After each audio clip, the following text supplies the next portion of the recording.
There are places that are not just brick and mortar. They are containers. Containers of memory, of pain, and sometimes of death. At 14 West 10th Street, in the heart of New York's lavish Greenwich Village, stands a brownstone, looking no different from its wealthy neighbors. But do not let its appearance deceive you. In the shadows, people call it by a name whispered in fear: the House of Death. The rumors are not unfounded. It is believed that no fewer than 22 spirits remain trapped within these walls. One of them is an incredibly famous figure, the author Mark Twain. He lived here in the early 20th century, and many have sworn they've seen his ghost in its familiar white suit, silently descending the main staircase before vanishing. But not all the spirits are so famous. There are the ghosts of the Treadwell family from the 19th century, the silent tragedies of a bygone era. And then there is a story more horrifying than all the rest, a true crime story that has stained the building's history red. In the 1980s, inside one of these very apartments, a lawyer named Joel Steinberg committed an act of unimaginable brutality. He savagely beat his 6-year-old adopted daughter, Lisa, to death. The pain and horror of that event are said to be permanently etched into the very soul of the building. Violence, tragedy, and the presence of dozens of spirits. Most people would stay far away from such a place. But for a young writer seeking inspiration, the darkness can sometimes be a siren's call. Tonight, we introduce you to Alex. Alex just moved into an apartment at 14 West 10th Street, hoping its rich history would give flight to his novel.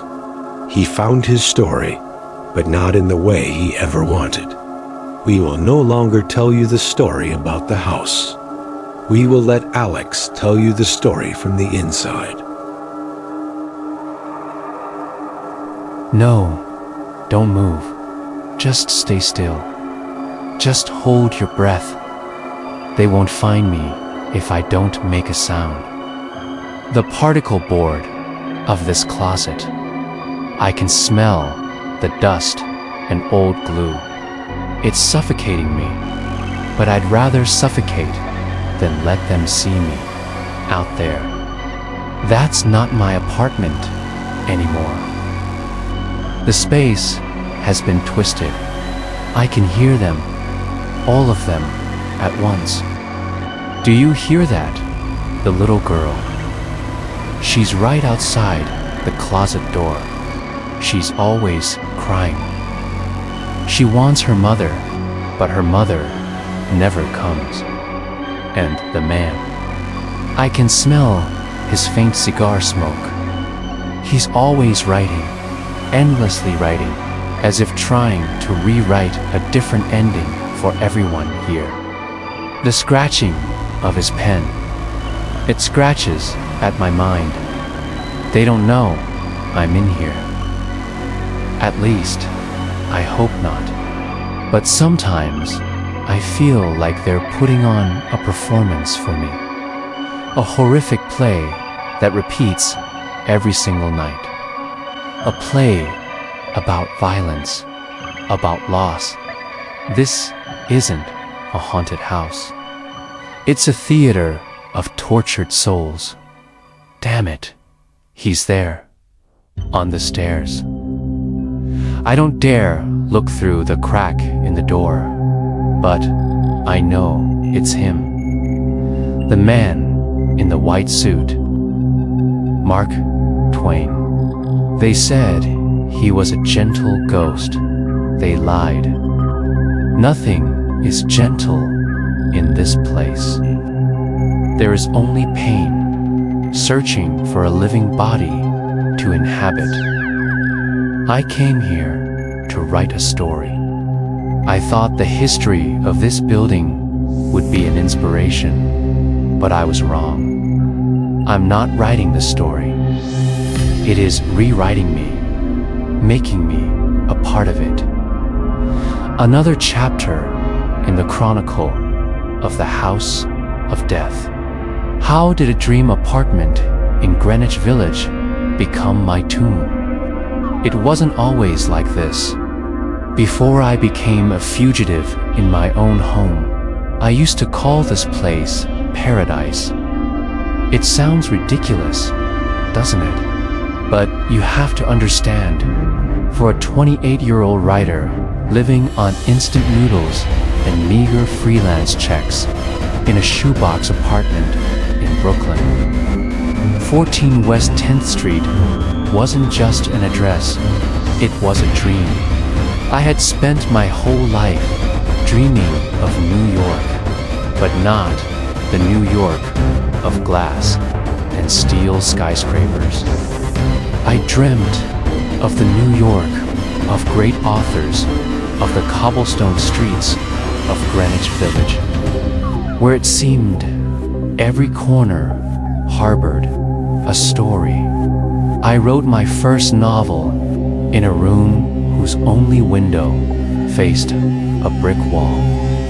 I yearned for a place that could inspire me, a room of one's own, as Virginia Woolf said, a place with history, with a soul.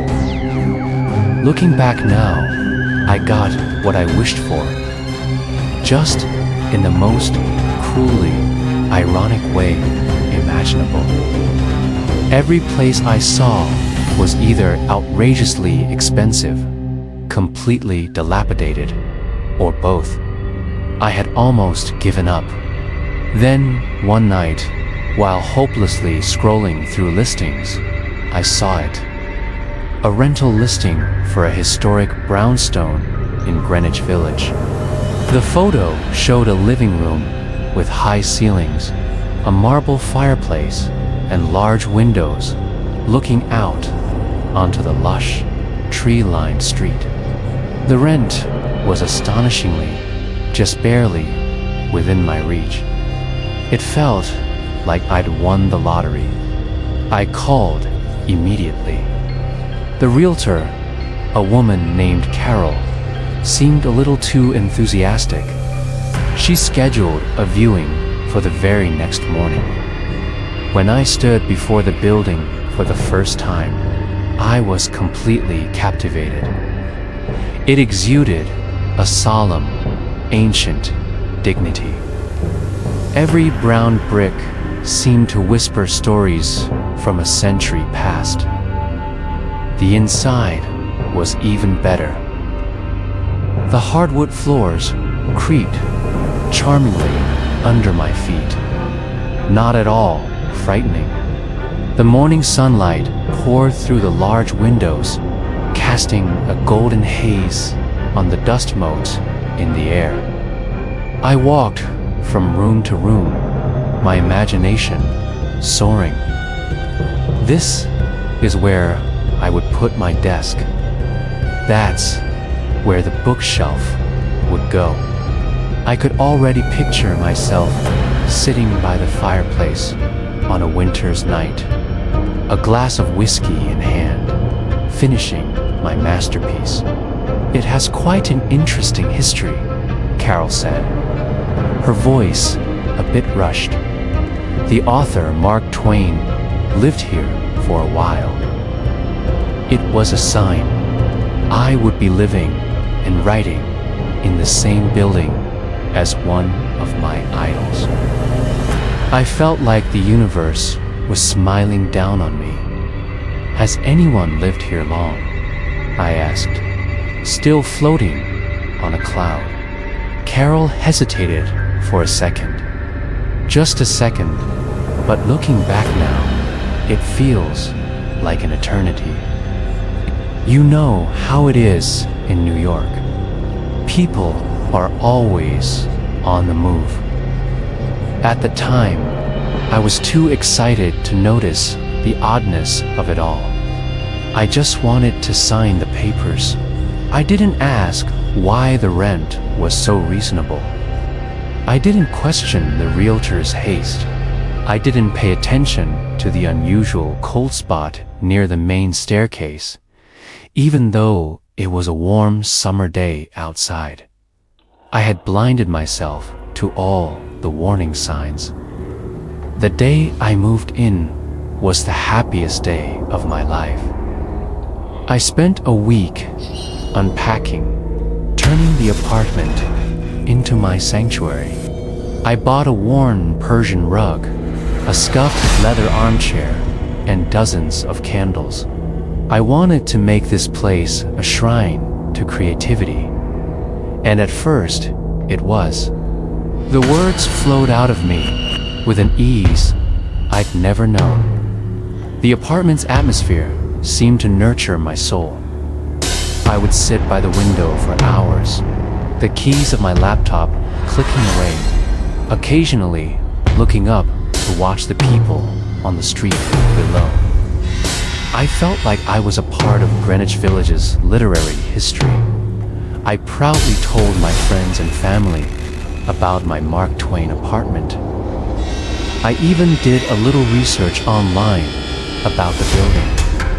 I read about Mark Twain, about its architecture. I saw a few vague articles that mentioned deaths, tragedies, but I dismissed them as tabloid rumors. Every old building in New York has its ghost stories, right? Was part of the charm. I lived in that false peace for about a month. A month of pure bliss, of creative flourishing, of dreams coming true. I slept better than ever, waking up full of energy. The building was surprisingly quiet. I almost never heard a sound from my neighbors. Life was perfect, but perfection, much like the silence in a haunted house, is often just a fragile shell, hiding a horrific truth waiting to crack. And the first crack in my paradise appeared late one Tuesday night as I sat alone in the living room, lost in my work. It didn't start with a scream or an apparition. It started with a sound so small, so ordinary. The sound of a single marble dropping on the floor upstairs, rolling, then stopping. I stopped typing, listened. The apartment above me, I'd been told it was empty for renovations. It's just the pipes, I told myself. Old buildings make strange noises. I took a deep breath and went back to my work. But I didn't know then that it wasn't the sound of the building. It was the first knock on the door, and I, in my innocence, was about to swing that door wide open. I tried to push the sound of that marble out of my head. It's just an old building, I kept telling myself. Just sounds traveling through the walls, the floors, perfectly normal. But 2 nights later, it happened again. This time, I couldn't ignore it. I got up from my desk, walked into the middle of the living room, and just stared up at the ceiling. Silence, a silence so heavy, it felt tangible. I strained my ears, trying to catch a logical explanation, footsteps, a TV, anything. But there was nothing. Just the silence of an empty apartment and the sound of my own heart beating in my chest. It was a strange feeling to feel like the only living person for 100 feet in any direction, but to also feel distinctly not alone. That was only the beginning. The strange things started happening with increasing frequency, like tiny ripples on a pond, signaling that something massive was stirring underneath. First came the smells. I was making coffee in the kitchen one morning when a fragrant wisp of smoke drifted past me. The smell of rich, sweet, expensive cigar smoke. I don't smoke. I checked the windows. They were all closed. The scent lingered in the air for about a minute and then vanished as suddenly as it had appeared. For a moment, my brain made the connection to Mark Twain, the eccentric writer in his apartment, enjoying a morning cigar. I even smiled at the thought. What a romantic idea for the novel. But when it happened a third time and a fourth, I wasn't smiling anymore. It wasn't romantic. It was an invasion. Then came the moved objects. Little things, just small enough to make me doubt my own memory. I was sure I had left my keys on the small table by the front door. But then I'd find them on the bookshelf in the bedroom. The book I was in the middle of reading, left face down on the coffee table, would be closed neatly and sitting on the fireplace mantel the next morning. Each time it happened, a cold chill would run down my spine. I started taking pictures of things before I went to bed, just to prove to myself that I wasn't going crazy. The photos didn't lie. Things were moving on their own. But the worst part was the sounds. It wasn't just the marble anymore. Now, there were whispers. They were always at the edge of my hearing, just on the periphery. I'd be reading, and I'd hear a soft shushing sound from the hallway. I'd be in the shower, and it would sound like someone was muttering just on the other side of the curtain. Every time I'd turn to look, there was, of course, nothing there. The silence would rush back in, mocking me. I tried playing loud music to drown it out, but the whispers seemed to get clearer, weaving themselves through even the loudest songs. I tried to rationalize it all. The smells. It must be the ventilation system, the moved objects. I was just forgetful, too focused on my work. The whispers, my brain creating patterns out of silence. I had an answer for everything. But deep down, I knew I was lying to myself. That feeling of unease, that sense of being watched, it just kept growing like a tumor in my mind. I started losing sleep. Every creak of the old building was now a potential threat. I'd lie in bed, eyes wide open in the pitch black, just listening, waiting. I didn't know what I was waiting for, but I knew it was coming. The paranormal activity was no longer an abstract concept from horror movies. It was becoming my reality in this haunted apartment building. The turning point came late one night, at the end of my second month. I was working late, trying to push through a difficult chapter. The clock had just struck 2 a.m. The apartment was dead quiet, and then I heard it, very faintly. A child humming, not crying, not whispering, a simple, looping melody. It seemed to be coming from down the hall, near the main staircase. My heart stopped. All of my rationalizations evaporated. No water pipe makes a humming sound.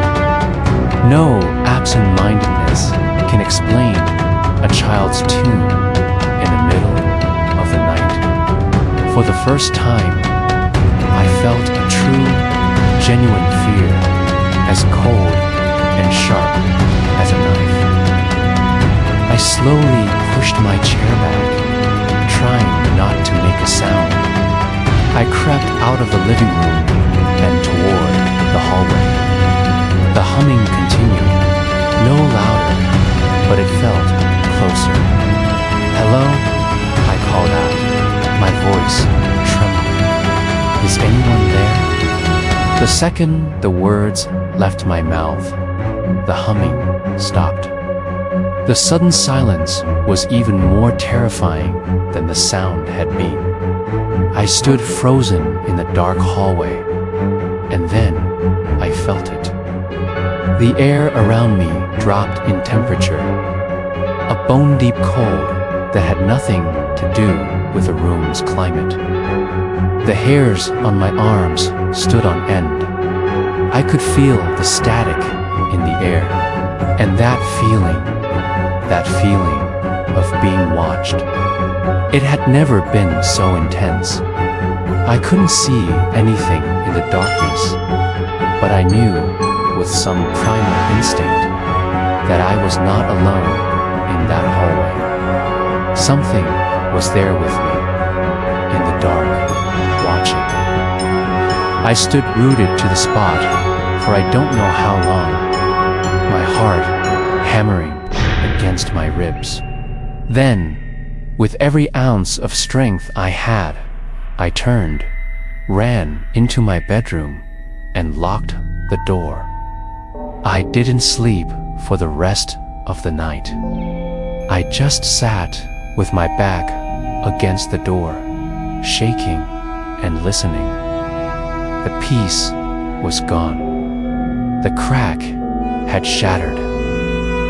And I knew that whatever was in this apartment with me, it was no longer trying to hide. After that night, nothing was the same. Sleep became a luxury I couldn't afford. I'd just sit, curled up in bed, my back against the wall, straining to hear the slightest sound.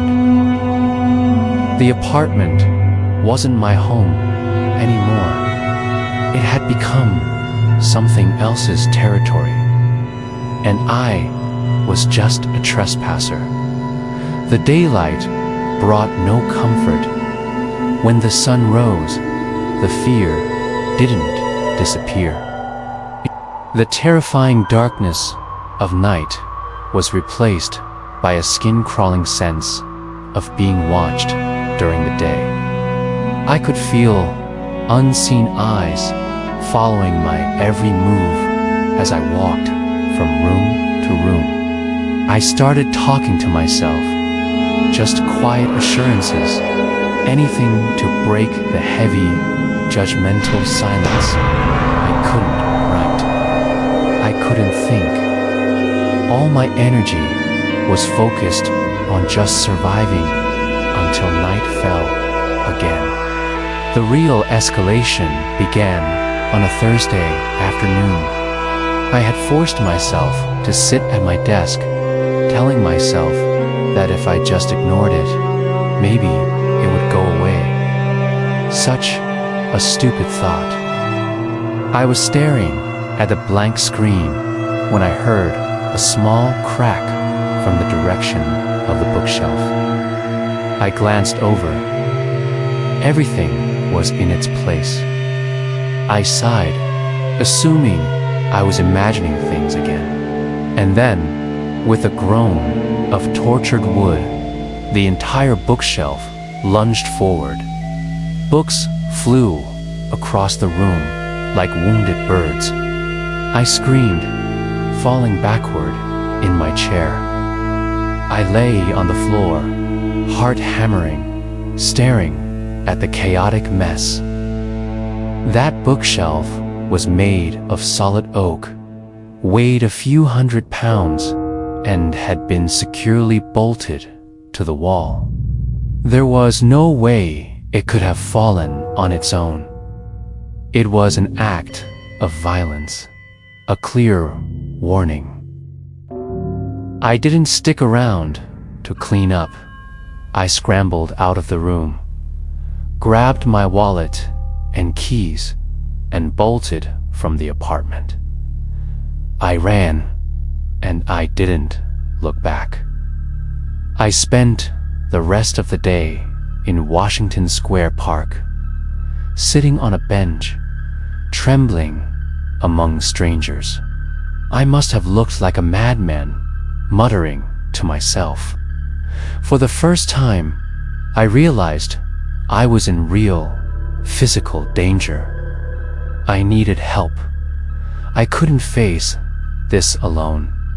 I pulled out my phone and called Chris, my best friend. "Chris, hey, it's me, Alex," I said, trying to keep my voice steady. "Listen, I know this is going to sound completely insane, but something is wrong with my apartment." I told him everything: the marble, the cigar smoke, the whispers, the bookshelf. I could hear the silence on the other end of the line. It was the silence of disbelief. "Are you getting enough sleep? Maybe the stress from the novel is getting to you. You know, old buildings make weird noises." "No, Chris, you don't understand," I nearly shouted. "This isn't weird noises. A bookshelf just tried to kill me. It wants me hurt." "Just calm down, buddy," he said, his tone placating, like he was talking to a child. "Why don't you take a few days off? Get out of the city. Get some fresh air. You're just overworked." I hung up. A feeling of cold isolation washed over me, worse than any chill in the hallway. My best friend thought I was losing my mind. No one would believe me. No one could help me. I was completely, utterly alone. That night, I couldn't bring myself to go back to the apartment. I checked into a cheap hotel room and opened my laptop. If no one would believe me, I would have to find the answers myself. Desperation was my new fuel. I wasn't searching for romantic stories about Mark Twain anymore. I started searching for different keywords. 14 West 10th Street Death, Greenwich Village Tragedy, Brownstone Murder. And that's when I found it. A series of old news articles from the 1980s. The headline hit me like a punch to the gut. Lawyer Joel Steinberg convicted in adopted daughter's death. I clicked. The words on the screen unfurled like a death sentence for my sanity. The articles detailed the horrific case of Joel Steinberg and Lisa Steinberg, about how 6-year-old Lisa had been brutally beaten to death by her adoptive father, a prominent lawyer, about the years of horrific abuse she and another child had suffered. And then I read the line that made the blood in my veins turn to ice. The location of the crime: an apartment at 14 West 10th Street. I sat there, stunned, staring at the screen. Everything suddenly clicked into place with horrifying clarity. The child's humming, the soft sobbing I'd sometimes hear, It was Lisa. Her tormented spirit was still trapped in the place where she took her last breath. That oppressive feeling of rage and violence I'd felt in the air. That was him. Joel Steinberg. This wasn't just another one of those NYC horror stories. This was real. A true crime tragedy had soaked into the very foundation of the place I was living. This Greenwich Village paranormal activity wasn't random. It was the echo of unbearable pain. Armed with this terrifying truth, I knew I couldn't run forever. I had to go back. I had to face it. But when I walked through the door of the apartment the next day, the atmosphere had changed. It was no longer just watchful. It was overtly hostile.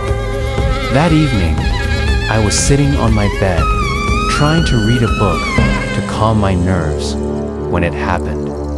The bedroom door, which I knew for a fact I had closed, began to swing open. Slowly, inch by inch. My heart pounded against my ribs. I stared into the widening sliver of darkness, and then I heard it, a whisper, but this time it was crystal clear. A little girl's voice. Help me. An infinite sadness washed over me, but it was immediately followed by another presence, a brutal, malevolent cold, and a second whisper, guttural and distorted, rose from the same spot. Get out. I screamed and rolled off the bed, dodging the spray of glass shards. I scrambled on the floor, gasping for breath, staring at the wide-open doorway. This was no longer a warning. This was an attack. This wasn't a haunting anymore. It was a hunt. And I was the prey. Glass everywhere. On the floor, cold. The floor is so cold. Have to get up. Have to move. Right now, he's here. I can feel him. That evil, get out. That voice is still in my head. Not a sound, but a filthy vibration. The door, the bedroom door. It's still open. My way out. I'm crawling, hands and knees. Shards of glass digging into my skin. Pain doesn't matter. Have to get out of here.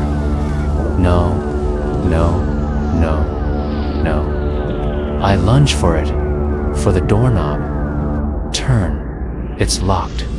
It locked itself. I'm trapped.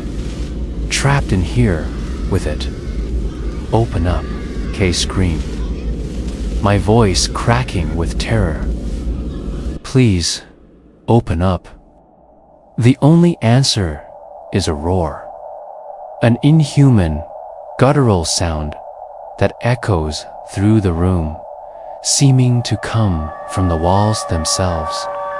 Darkness. The ceiling light flickers wildly and then pops, dying.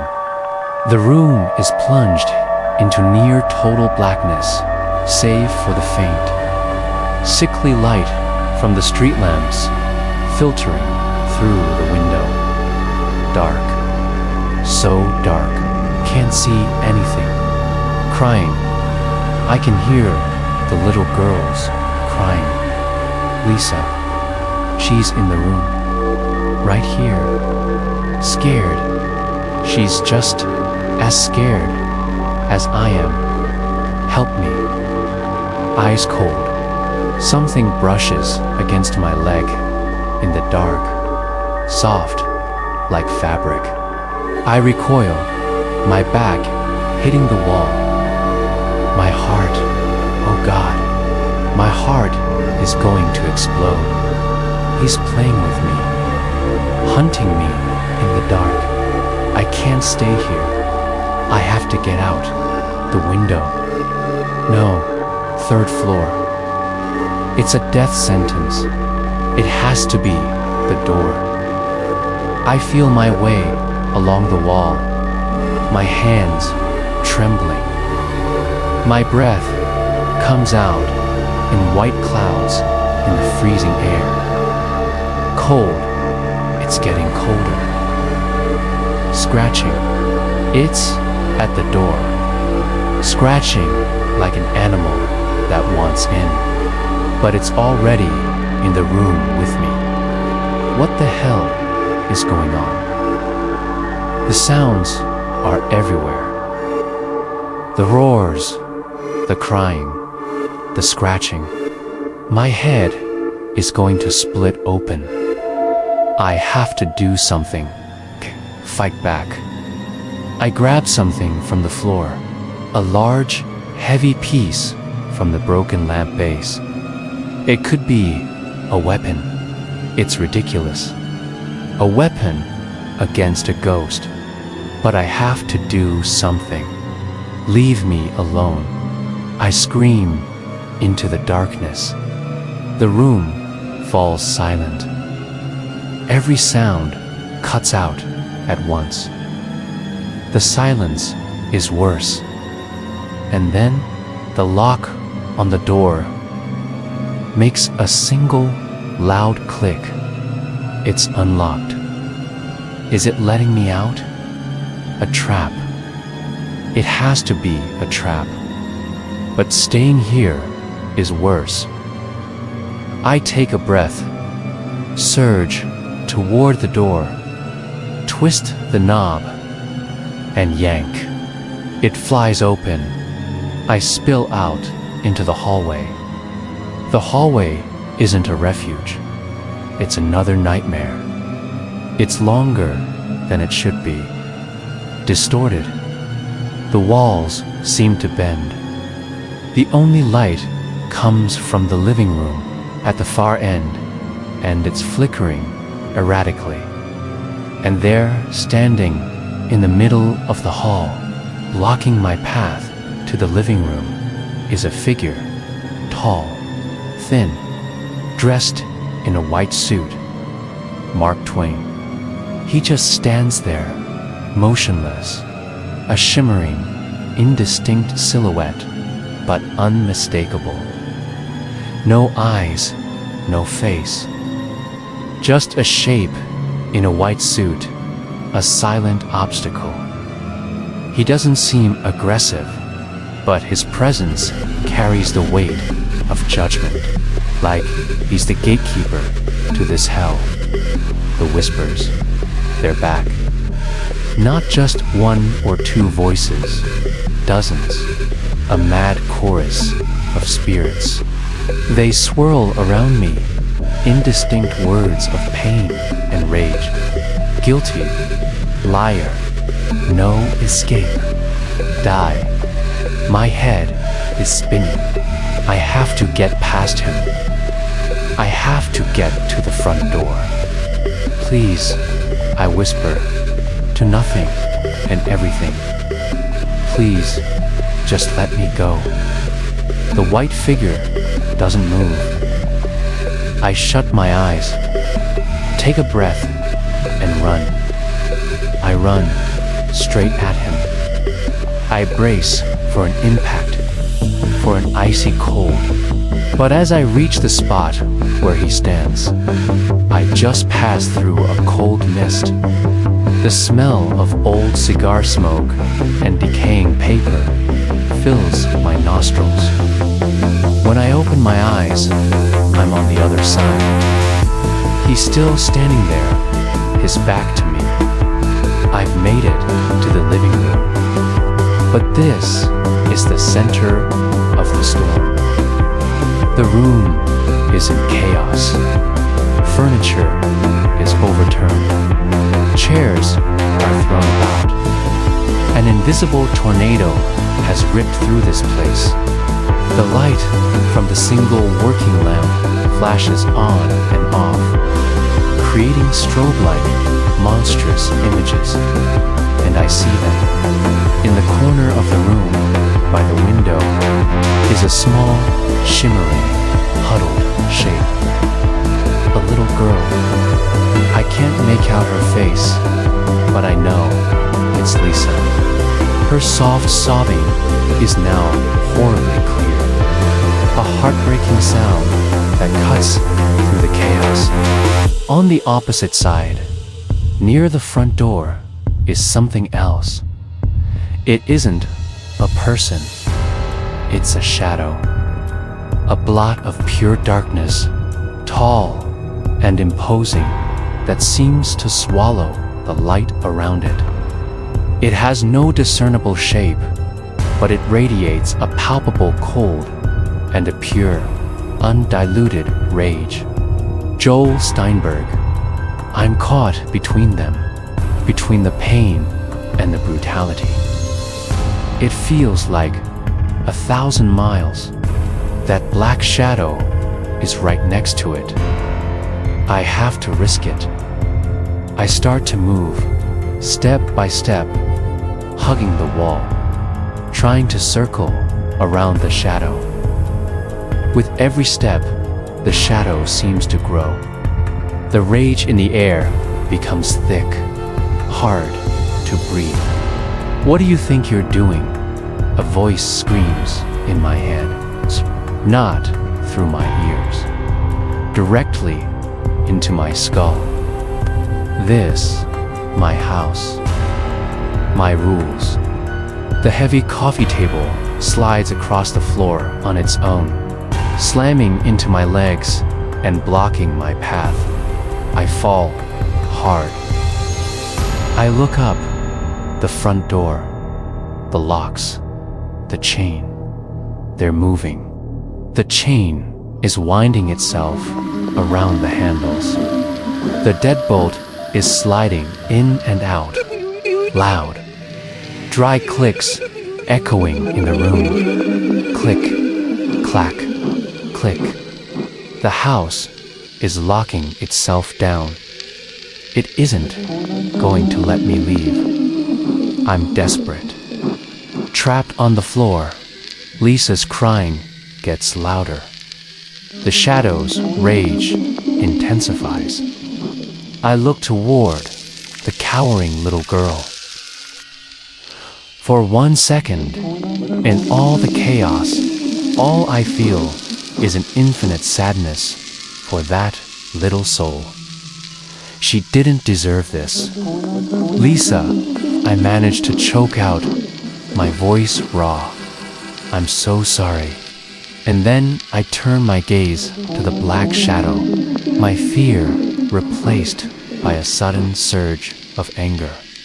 Leave her alone, I scream, with every ounce of strength I have left. It's over. Let her be at peace. The moment I scream the words, something strange happens. The roaring in my head ceases. Just for a moment of stillness. Lisa's crying stops. In that single moment, the clicking of the locks on the front door stops. The chain goes slack. It's my chance. I don't think, I just act. I scramble to my feet, ignoring the pain in my leg, and I lunge for the door. I don't look back. I don't dare. My trembling hands find the doorknob, twist, the deadbolt, pull. I rip the door open, throw myself out into the building's main hallway, and slam the door shut behind me. I collapse, my back against the door, my body shaking uncontrollably. I'm outside.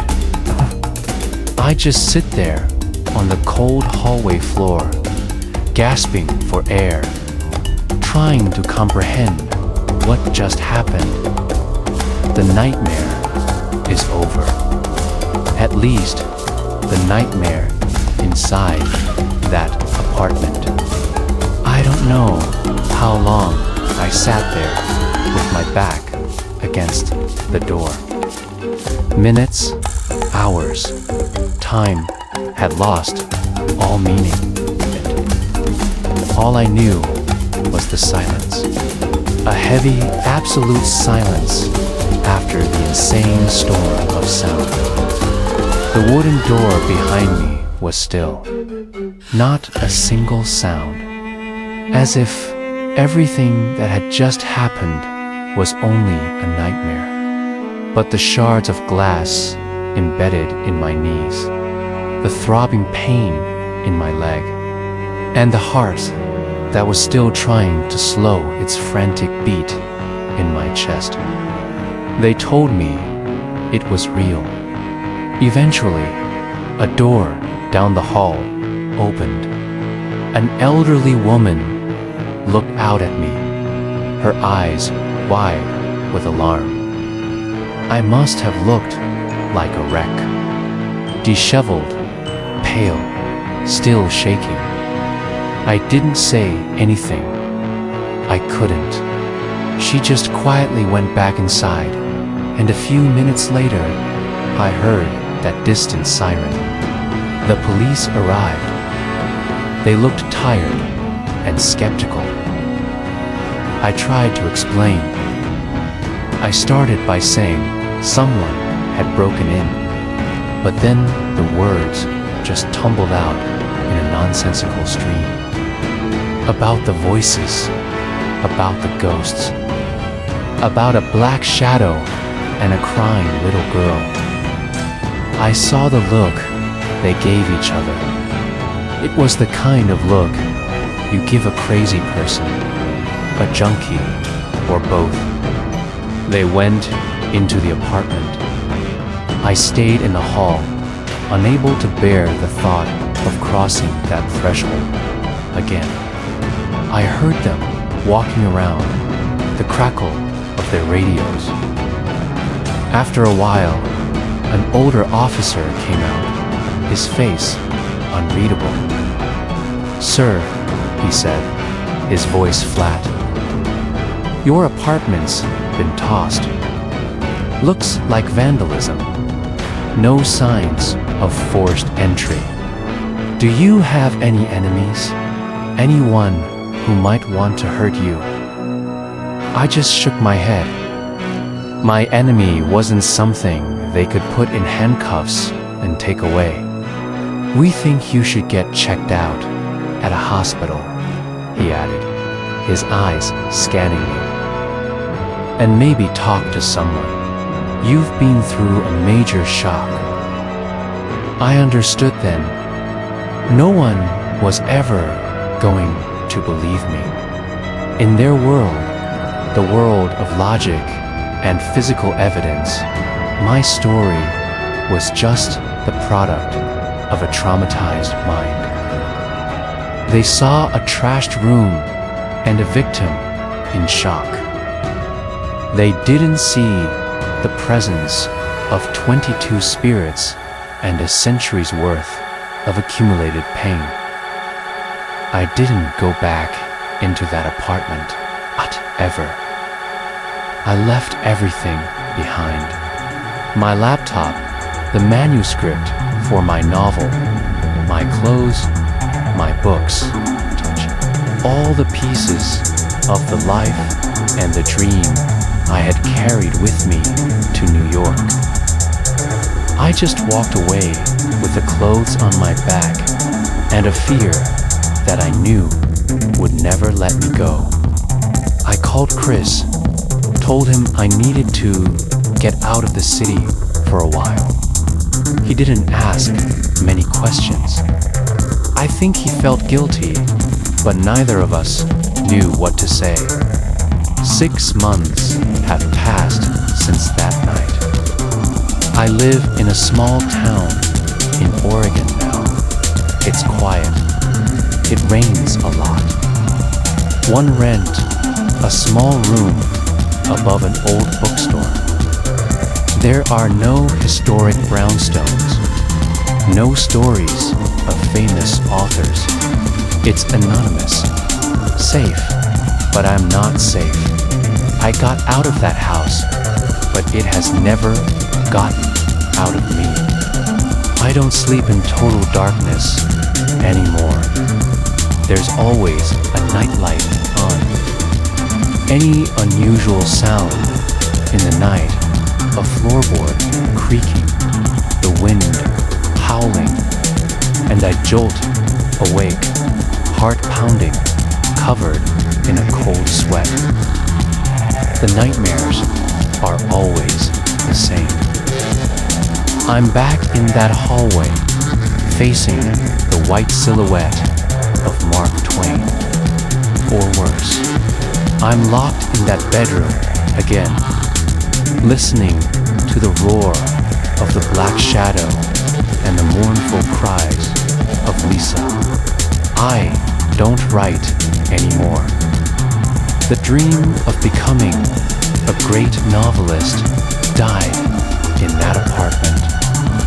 How can I make up horror stories when I lived through something more terrifying than anything I could ever imagine?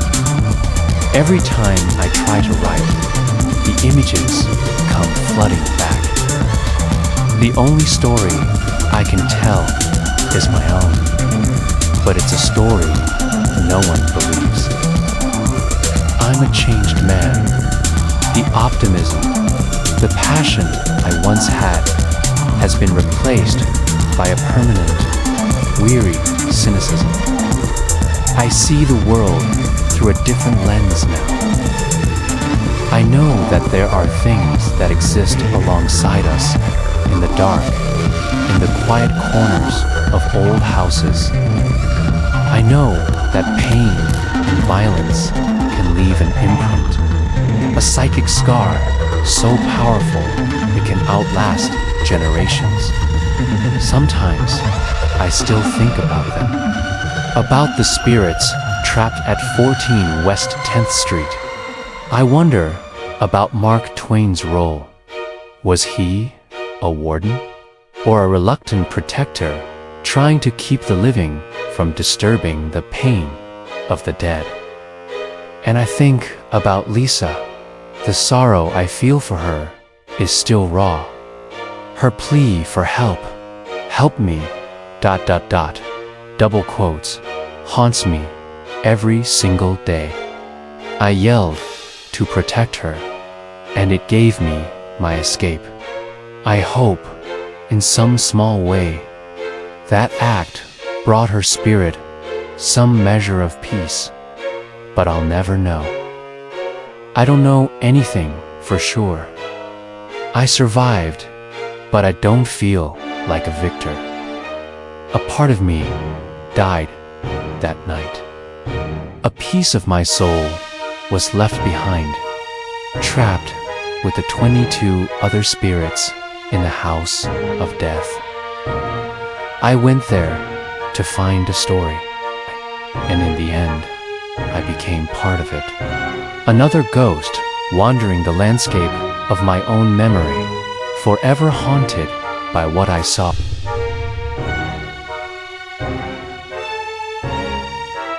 Another ghost wandering the landscape of my own memory.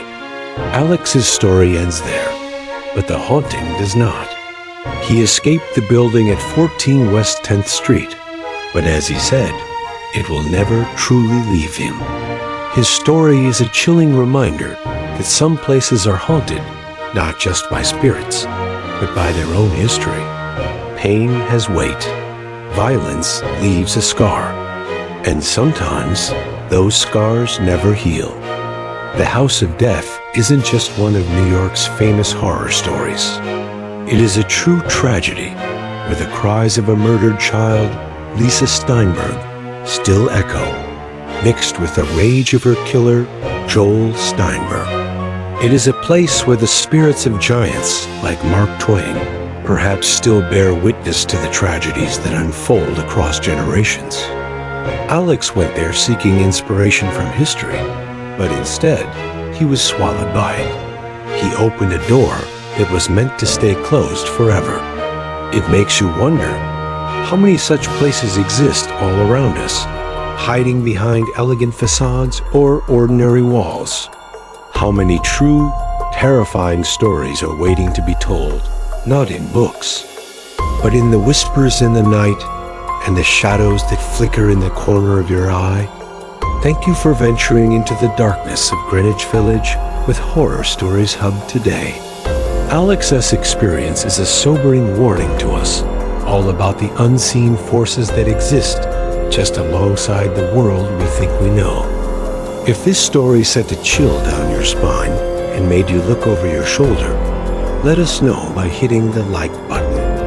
And if you want to continue exploring the dark files, the true horror stories from all across the United States, make sure you subscribe to the channel and ring the notification bell so you never miss an episode. Most importantly, we want to hear from you. Our mission is to travel to every state, to unearth the most haunting stories. So, where do you want us to go next? Leave the name of the state you want us to investigate in the comments section below. Texas? Ohio? California? The choice is yours. Again, thank you for your courage in listening. Until next time, be careful of the history that lives within the walls around you. Good night.